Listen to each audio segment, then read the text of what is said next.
Hey guys, it's me, Dax Moy from FitSystemTraining.com, back with another short tutorial on the integrated performance coaching model of working with clients in the health and fitness profession. There's so much that I could say about this, there's so much, and I'm hoping that you've already gotten some benefit from the previous videos that have come up. But in this one, I just want to talk to you a little bit about how you continue to make that transition across from personal trainer into coach, okay? And they are very distinctive. If you remember in one of the last videos I spoke about the difference between somebody working as an instructor, okay, versus someone working as an extractor. Now, personal trainers have a tendency to instruct, and they tell their clients what to do, what not to do, when they should do it by. They generally tend to have, whether they mean it or not, their approach generally tends to be quite judgment biased, okay? So you are doing good things here, you are doing bad things here, that's right, that's wrong, okay? Now, that sounds great, and because it is coming usually with a good intent, right? The trouble being here is that most of us, when we get caged, when we get boxed into an approach, we generally tend to feel locked in, okay? And what's the first thing that you look for when you get locked into any form of thing, whether that be you feel boxed in your job, you feel boxed in a relationship, you feel boxed in any area of your life, what's the first thing you want to do? You want to break free, right? You want to bust out. So it's not really surprising that as we start to close in the fences around our client on what we deem to be good and bad behavior for them in terms of in relationship to their goal, that actually even if what we're advising them is the thing that's going to get them to the goal, very often they engage in what looks like to us self-sabotaging behaviors, okay? Understand that a lot of the time it's got nothing to do with sabotage, it's got to do with feeling under threat, okay? Here's the truth, all change is threat. Every single piece of change you bring into your life, a new job, starting a new school, a new relationship, kind of starting a new diet, starting a new exercise plan, it's all threat because it takes you away from the known and moves you into the unknown, into an area where you feel that you have far less control than you ever did before, okay? So here's the thing, we have three typical responses to threat, and we know this from the perspective of the physiological side of things, okay? But we generally tend not to think about it from the psychological and the psycho-emotive side of things. And so what do we do when we're threatened?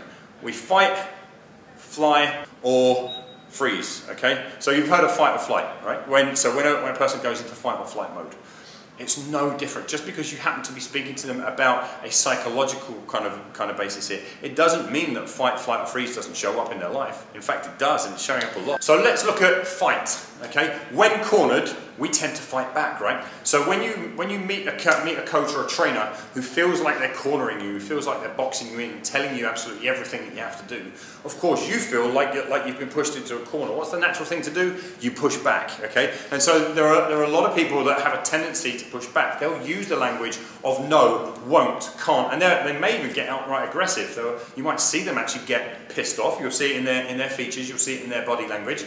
And there are many trainers out there who just don't really know how to deal with this. So they either keep pushing in, and in fact they pride themselves on not letting their client off the hook, and they keep pushing in, and of course the client just fights back even more, or they back off themselves. They go, oh, I've pissed off my client, let me kind of tiptoe and take a backtrack.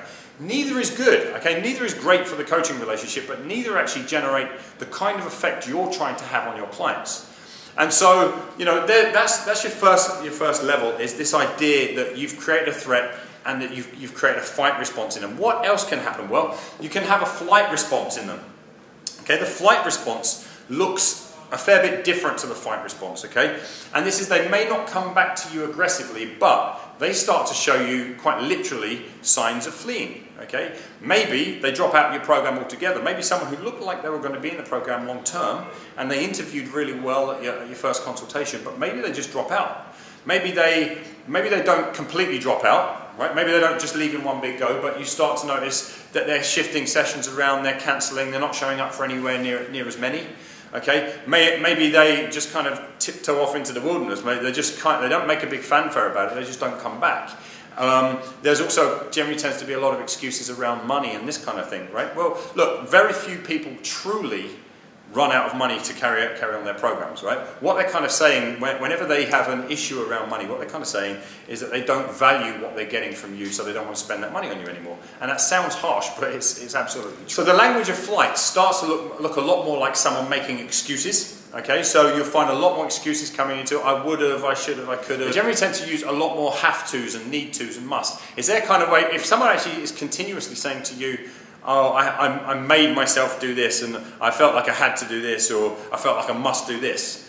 It's very often the case of they don't really want to be doing it. They're in that place where they're just seeking an escape route, right? And they're maybe trying on for size for a little while, but really every time you hear those words come out of your mouth, there should be alarm bells going off in your mind that this is a person who's about to fly, right? They're about to run away from you, or they're about to run away from your programs. Because ultimately we don't stay in have tos and need tos and musts for very long. Okay? But keep an eye out for those excuses. The more excuses come in, the less likely they are to actually stay on the program. The third kind of response that you're going to see is the freeze response. Okay? This is the person who is going to be coming to you in your sessions, and it will seem to you like they're nodding in all the right places. Okay? Yes, I agree with that. That seems really, really great. And yet they'll go away, and next week they'll come in for the next session, and you'll find that nothing has changed. Like they quite literally have frozen. They haven't run away on you just yet, but they're not really fighting back with you. But just every week, it's the same issues keep showing up again and again and again and again and again. Nothing is actually changing for them. In other words, they are frozen. They're not quite ready. You know, they're too scared to make the change. But they're too scared to run away either, right? They're not quite in that place where they're worried that if they leave the program, maybe they'll never get the result. But if they stay with the program, that it costs them too much in terms of change. So they're there and they're kind of unhappy. Because imagine, you're in a fearful situation. You stay with that fear. You're not going to be the happiest person.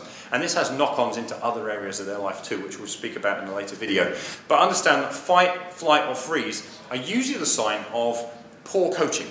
Okay. Poor coaching. It's usually the sign of somebody going in with too much of an instruction bias and too much of an idea about boxing people in. Now, if this all sounds a bit kind of wishy-washy and a bit soft, and you prefer the kick-ass version of personal training, then that's fine. Go ahead and keep using that.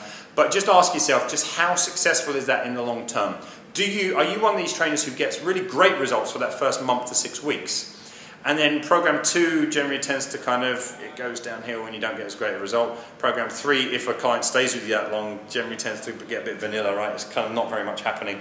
And that either you don't keep clients for a very long time, or those that you do don't really seem to get much of a change. They're just kind of caught in the freeze zone. They're not really committed anymore. See, it's one thing applying motivation in the short term. It's another thing bringing a person to inspiration where they are truly engaged in the process. And you can only really do that when you don't make everything a threat for the client.